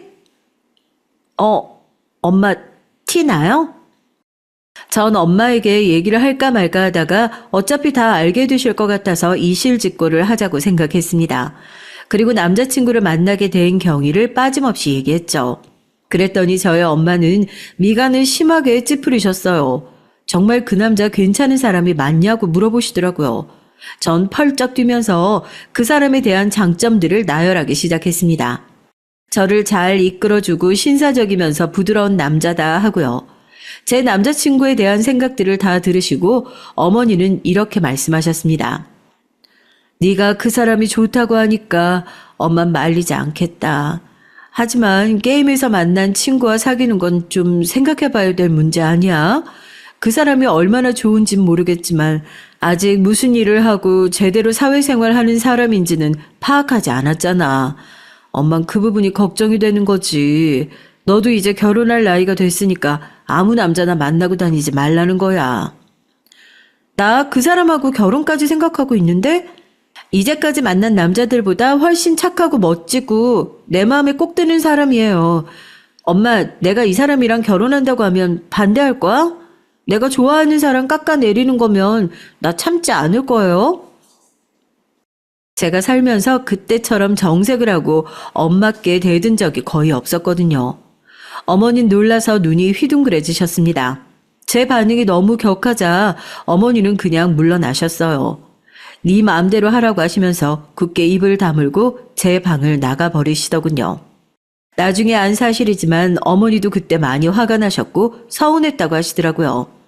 하지만 이미 그 사람에게 푹 빠져버린 절 어떻게 설득해야 할지 모르겠다고 하셨습니다. 전 그날 엄마에게 상처를 받고 당연히 그 사람을 만나 엄마가 우리 사귀는 거 탐탁지 않게 생각한다고 푸념을 늘어놓았죠. 남자친구는 제가 엄마에게 서운하다고 했더니 그래도 어머니의 말씀을 들어야 한다고 하더라고요. 전 그 사람에게도 서운해서 따지듯이 물었습니다. 자기는 우리 엄마가 자기랑 결혼하지 말라고 한다면 그 말을 그냥 따를 거야? 자긴 나 사랑 안 해? 난 물론 자기 사랑하지만 그래도 어머니가 반대하시면 그 결혼은 안 하는 게 맞는 것 같아, 그래. 우리 엄마한테도 사실은 나 자기랑 사귀고 있다고 말씀 못 드렸어. 남자친구는 정말 미안해하면서 이런 말을 하는 거였습니다. 남자친구의 고백을 듣고 전 가슴이 덜컥 내려앉는 기분이 느껴졌어요. 이 사람이 설마 정말 나랑 놀기만 할 생각으로 사귀는 건가? 나를 진지하게 생각하지 않는 건가? 하는 생각이 들었거든요. 전 남자친구에게 서운한 마음을 어떻게 표현해야 할지 몰라 도리어 화를 내고 말았죠. 뭐? 정말 너무한다. 내가 창피했어? 아니면 설마 나랑 결혼하지도 않을 거면서 그냥 데리고 놀려고 만났던 거야? 유미야, 그게 아니야. 내 말 좀 들어봐. 유미야. 전 남자친구가 부르는 소리도 무시하고 그대로 몸을 돌려 집으로 돌아왔습니다. 그날은 데이트는커녕 집에 돌아와서 그 사람의 전화도 문자도 받지 않았어요. 그만큼 전 그 사람에게 화가 나 있었습니다. 남자친구는 제가 그렇게 행동할 줄은 예상을 못했던 것 같아요. 제가 연락을 끊어버리자 그 사람은 끝내 제 집 앞으로 찾아왔습니다. 그리고 저희 집 앞에서 저에게 전화를 걸었어요. 한 번, 두 번, 세 번 저는 계속 전화를 받지 않았죠. 그랬더니 남자친구는 저희 집에 초인종을 울려대기 시작했습니다. 예, 유미야, 집 밖에 누가 와 있는 거 아니니? 아니, 동네 애들이 장난을 치나. 얼른 나가봐. 아니에요, 엄마. 저 남자친구 찾아왔어요. 제가 상대를 안 해주니까 계속 저렇게 배를 울려대는 거예요. 엄마 그냥 신경 쓰지 마세요. 아니, 어떻게 신경을 안 써? 얼른 나가 보든가 아니면 집 안으로 데리고 들어와 봐. 엄마가 한번 만나보게. 그래서 전 못 이기는 척하고 남자친구에게 문을 열어주었습니다. 남자친구는 정말 작정을 하고 왔는지 낮에 입었던 편안한 차림이 아니었어요. 정장을 쫙 빼입고 우리 어머니에게 인사를 드리려고 온 것이었습니다. 전 문을 열고 남자친구에게 눈을 흘겼지만 남자친구는 저를 확 끌어안고 말했어요. 저 없인 못 산다면서 말이죠. 그때 제 어머니가 문 밖을 나와 저희들을 보셨어요. 그러자 남자친구는 제 어머니에게 고개를 90도로 꺾으면서 인사를 하는 것이었습니다. 어머니 안녕하십니까? 저는 김유미와 사귀는 지연수라고 합니다. 그래, 알았으니까 여기서 이러지 말고 들어와. 안 그래도 언제 한번 보려고 했어. 엄마는 제 남자친구를 집 안으로 들여 여러 가지를 질문하셨어요. 과일을 깎아주면서 차도 한 잔 주면서 말이죠. 그랬더니 제 남자친구는 황송하다는 듯 연신 고맙다고 고개를 꾸벅 숙였습니다. 어머니는 식탁에 앉아 남자친구에게 궁금했던 걸 다 물으시고는 마지막으로 질문을 하셨어요. 혹시 우리 딸하고 결혼하면 시댁에서 살 생각이야? 아니면 따로 집을 얻을 생각인가? 자네한테 여동생이 하나 있긴 하지만 자네 어머니가 같이 살고 싶어 한다면 나 이 결혼 반대할 생각이네. 그 문제까진 아직 생각해보지 못했지만 우리 유미를 얻기 위해서 제가 어머니를 설득해 보겠습니다. 그러니까 걱정 마세요, 어머니. 그 사람이 집으로 돌아가고 전 어머니에게 가슴 두근거리면서 물어봤어요. 그 남자 사윗감으로 어땠냐고 말이죠. 어머니는 조금 석연찮은 표정을 짓긴 하셨지만 고개를 끄덕이면서 대체로 합격이라고 말씀하셨습니다. 전 정말 뛸 듯이 기뻤어요. 이제 저만 그 집안의 허락을 받으면 우리 현수 씨와 매일 헤어지지 않고 얼굴 보면서 살 수 있을 것이었습니다. 전 신이 나서 남자친구에게 문자를 보냈어요. 우리 엄만 당신이 마음에 든다고 하셔. 그러니까 자기네 어머니한테 인사할 날만 잡으면 돼. 나 정말 잘 보일 자신 있어. 자기야, 정말 고마워. 다행이다. 내가 얼마나 조마조마했는데. 나도 우리 유미 엄마한테 소개시킬 때 긴장될 것 같아. 그럼 다음 주쯤에 우리 상견례 날짜 잡아보자. 남자친구는 다음 주에 저한테 용산에 있는 호텔 커피숍으로 나오라고 하더군요. 전 그 사람의 집에 가서 인사를 드리고 싶었지만 무슨 사정이 있나 보다 하고 생각을 했어요. 전 예비 시어머니를 만나려고 하니까 잔뜩 긴장이 되는 건 어쩔 수가 없더라고요. 최대한 얌전한 치마 정장을 차려입고 옅게 화장도 하고 나서 시어머니와 남친이 기다리고 있을 호텔의 커피숍으로 갔습니다. 예비 시어머니의 첫인상은 좀 차가워 보이는 분이었어요. 웃지도 않으시고 저를 마치 시장에 내놓은 물건 마냥 아래 위로 훑어보시는데 그게 그렇게 기분이 나쁘더라고요. 하지만 전 그런 티를 낼 수는 없어서 잠자코 얌전히 웃는 얼굴로 앉아 있었습니다. 저에 대한 관찰을 끝내신 시어머니는 인상을 한번 찌푸리면서 말씀하셨어요. 네가 우리 현수를 따라다니는 애로구나. 우리 집안이 어떤 집안인지 알고나 있는 거야? 아니요. 그냥 전 어머니께 인사드리려고 찾아온 건데요. 전 대번에 주눅이 들어 목소리가 모기 소리만큼 기어들어갔어요. 그랬더니 옆에서 제 남자친구가 얼른 제 편을 들어줬습니다.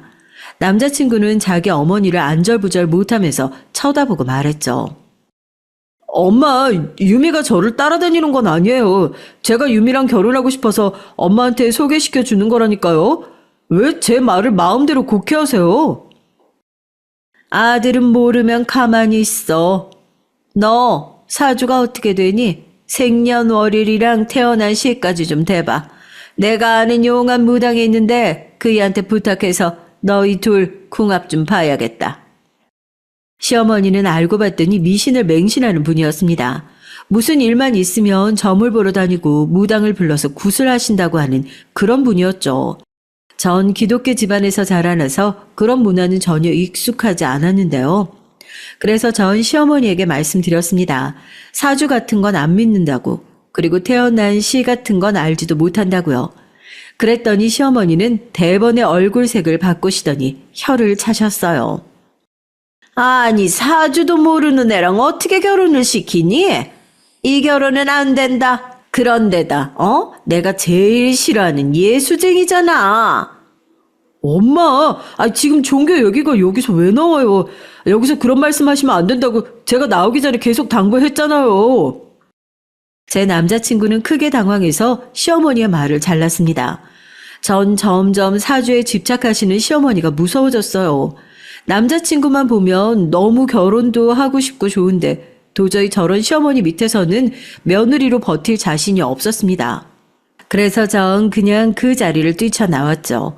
그랬더니 시어머니는 갑자기 저를 마구 욕하기 시작했습니다. 아니, 어디서 배워먹은 버릇이야? 어른 말씀하시는데. 현수야, 쟤는 안 된다. 네 신부감으로도 내 며느리로도 안 되는 애야. 어머니, 왜 그러셨어요? 유미가 얼마나 무서웠으면. 유미야, 기다려.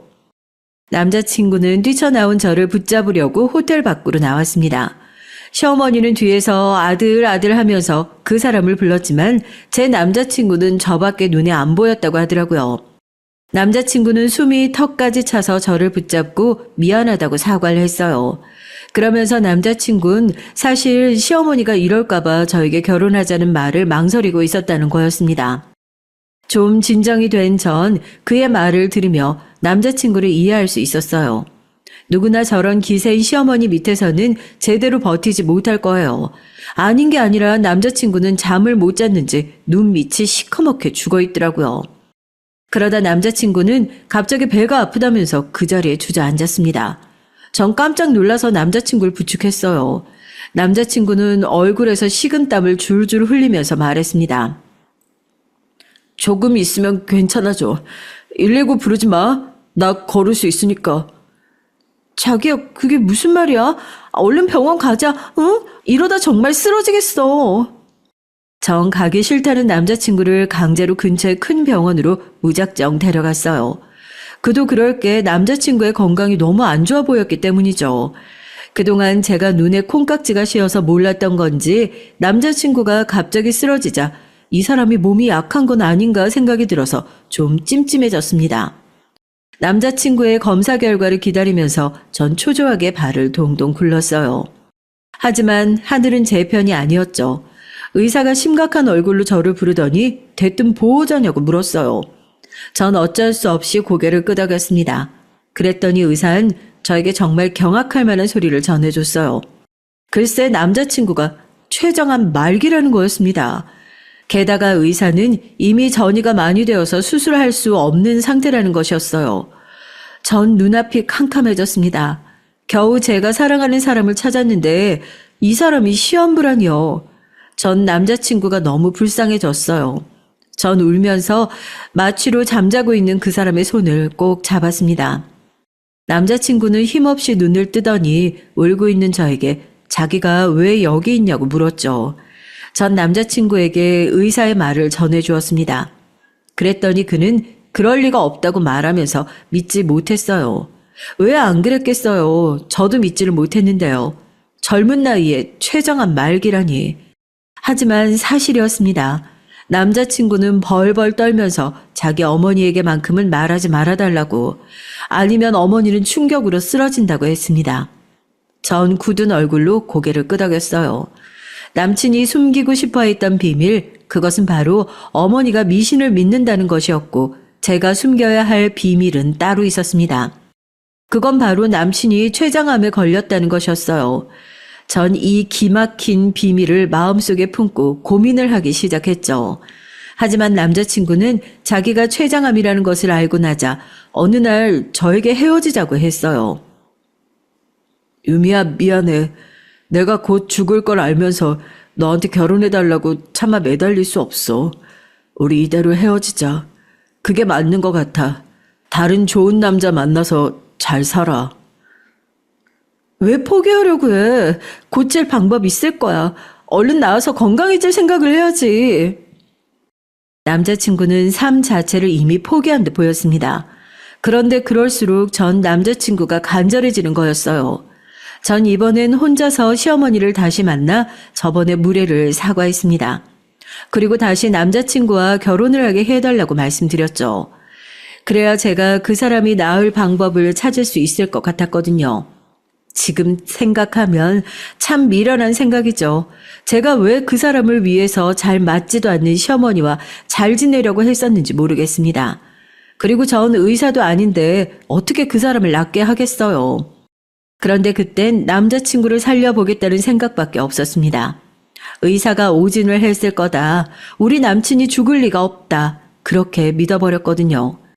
그 사람은 제 인생에서 멀어져 가려고 하는데 오히려 제가 그 사람을 잡으려고 발버둥을 친 것 같아요. 그렇게 각자의 비밀을 가진 채 저희들은 상견례를 했고 양가 부모님은 만나자마자 서로 어색하게 인사를 하셨습니다. 전 그날이 어떻게 지나갔는지도 모르겠어요.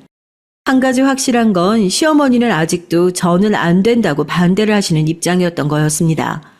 하지만 제 남친이 시어머니에게 유미가 아니면 결혼을 죽어도 안 하겠다고 거의 협박하다시피 했던 모양이었어요. 우리 아들이 택내 딸이 아니면 결혼 안 하고 죽어버린다고 저한테 협박을 하더라고요. 아니 세상에 여자가 유미밖에 없냐고 아무리 설득을 해도 안 들어먹으니 그냥 제가 졌습니다. 그러니 결혼식 진행하시죠. 아, 그러셨군요. 저도 좀 걱정이 되는 입장입니다. 하지만 우리 딸도 댁내 아들만 그렇게 고집을 하니 어쩔 수 없이 시키는 겁니다. 양가의 기싸움이 더 팽팽해지기 전에 저희는 후다닥 상견례를 마쳤죠.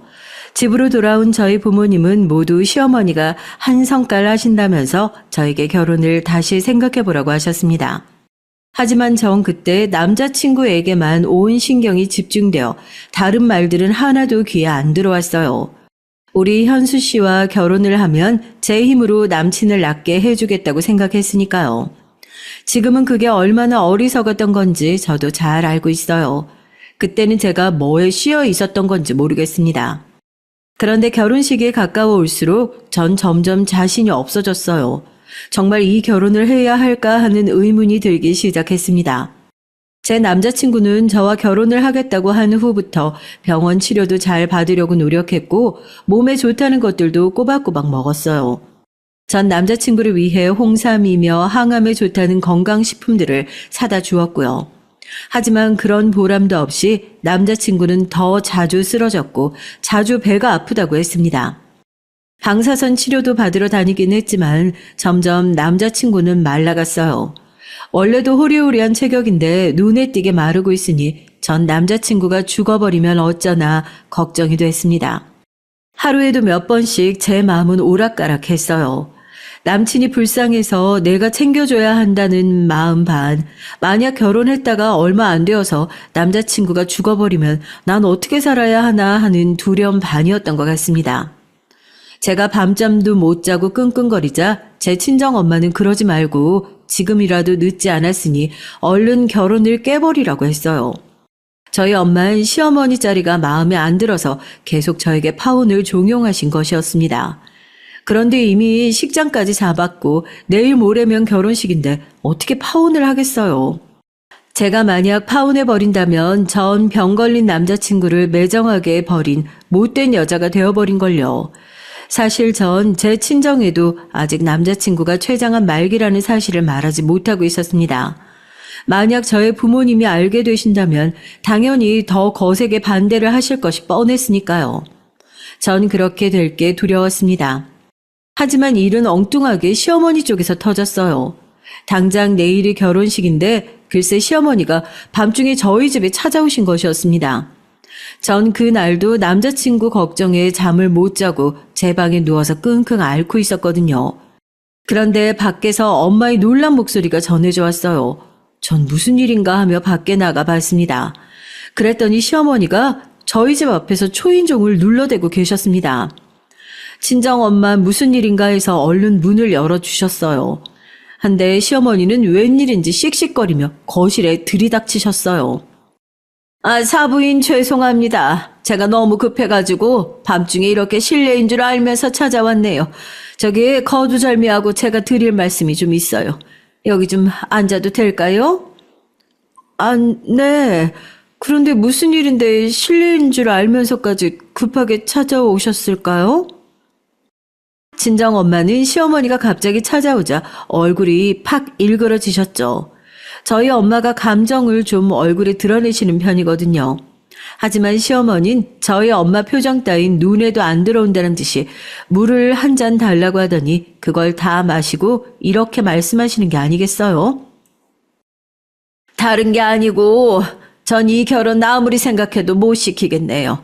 제가 초저녁에 꿈을 꿨는데 꿈에 조상님이 나타나서 글쎄 우리 현수가 저희랑 결혼하면 우리 집안을 말아먹을 거라는군요. 폐가 망신을 한다고 말이에요. 그런데 어떻게 제가 이 결혼을 두고 볼 수가 있어요. 저희 집은 폐가 망신하고 싶지 않으니까 이 결혼 없던 일로 하시죠. 전 시어머니의 말 같지도 않은 말을 듣고 너무 어이가 없었어요. 아직까지도 저렇게 미신에 미쳐서 조상님 운운할 때가 아닌데요. 왜냐하면 시어머니는 아직도 당신의 아들이 췌장암 말기인 건 전혀 모르고 계실 테니까요. 전 옆에서 답답해서 가슴을 쳤습니다. 남자친구와 약속을 했으니 시어머니에게 그 사실을 말할 수도 없고요. 그런데 제 친정엄만 시어머니의 밑도 끝도 없는 조상님 공격에 열이 받으셨는지 시어머니를 똑바로 쳐다보면서 말씀하셨던 거였어요. 잘 됐네요. 저도 못내 당신 같은 시어머니 짤이 마음에 안 들어서 이 결혼 시키고 싶지 않던 참인데요. 제가 사부인이 그렇게 말한다고 눈 하나 깜짝할 것 같습니까? 여보 좀 진정해. 사부인 오늘은 그만 가시죠. 이 사람도 느닷없이 사부인이 하신 말씀에 황당해서 그런 것 같으니까 사부인도 집에 가서 다시 생각해 보시면 어떠신가요? 아니요. 전 절대 애들 결혼 안 시킬 겁니다. 전 조상신을 믿거든요. 그리고 제가 잘 가는 무당집에서도 기독교 집안과는 연을 맺지 말라고 하더라고요. 자, 저는 전할 말 다 전했으니까 갑니다. 유미 너도 말이야. 행여나 이제 우리 아들 만날 생각하지 말어. 그냥 내 아들 인상에서 꺼져버리라고.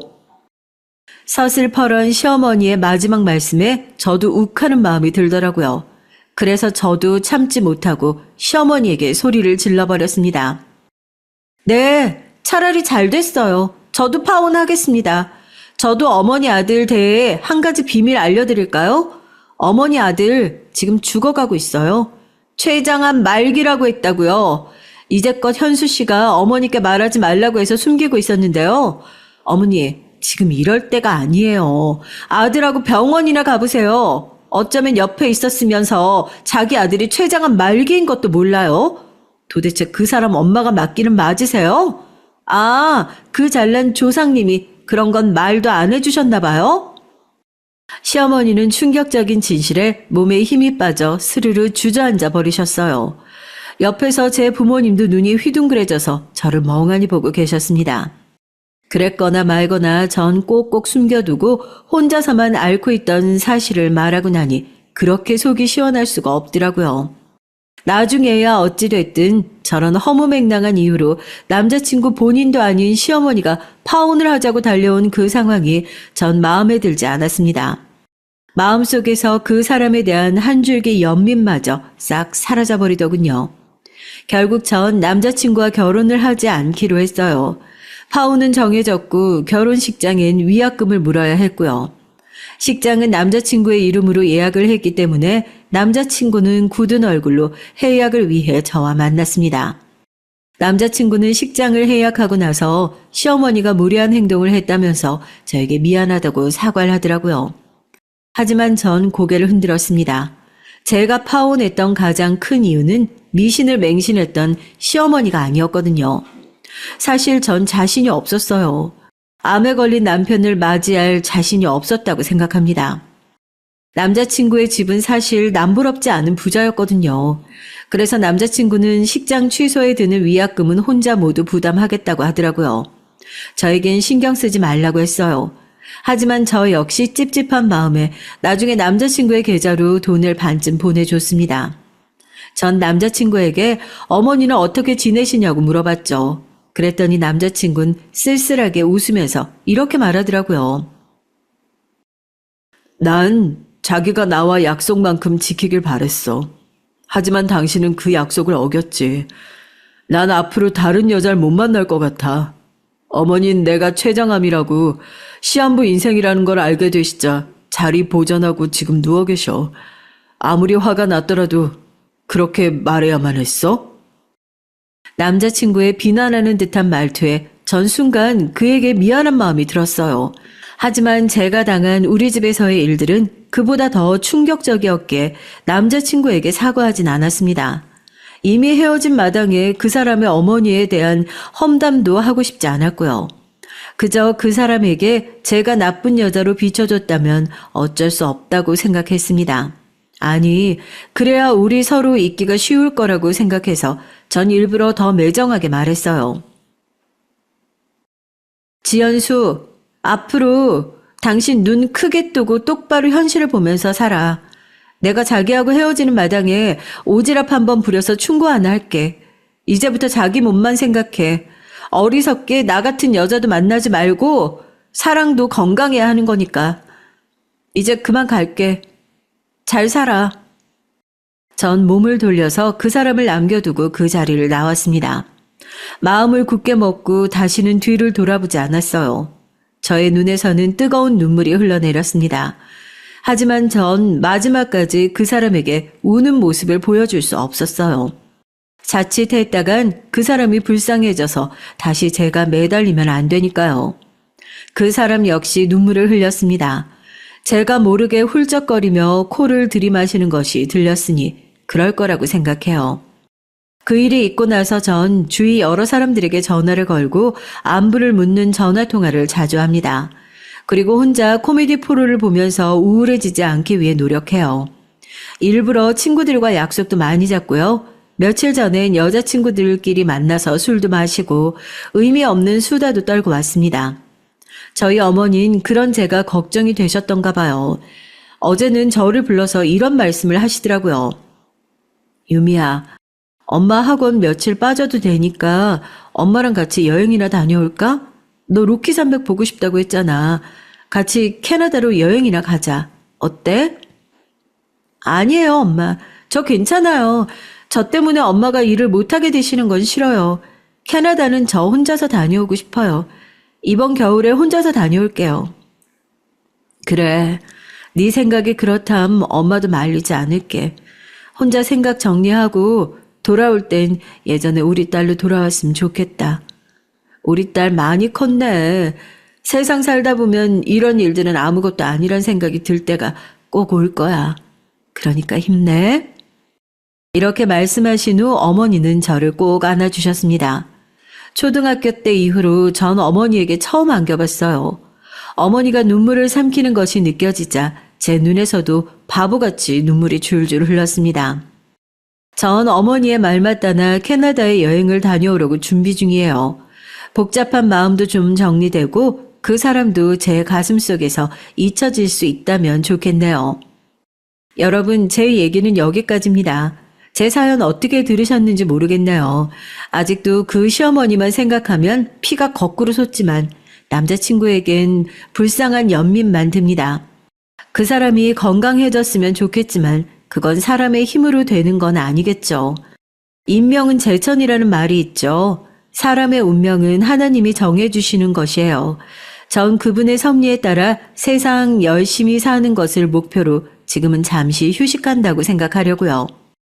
언젠간 저에게도 다른 좋은 사람이 찾아올 날이 있겠죠. 하지만 지금은 제 주변에 있는 가족들과 친구들을 더 챙기려고 합니다. 남자는 아직 만날 생각이 없어요. 저의 길고 긴 스토리 들어주신 청취자 여러분께 감사 인사 올립니다. 여러분들에게 이 사연 들려드리고 나니까 전 마음이 한결 가벼워지네요.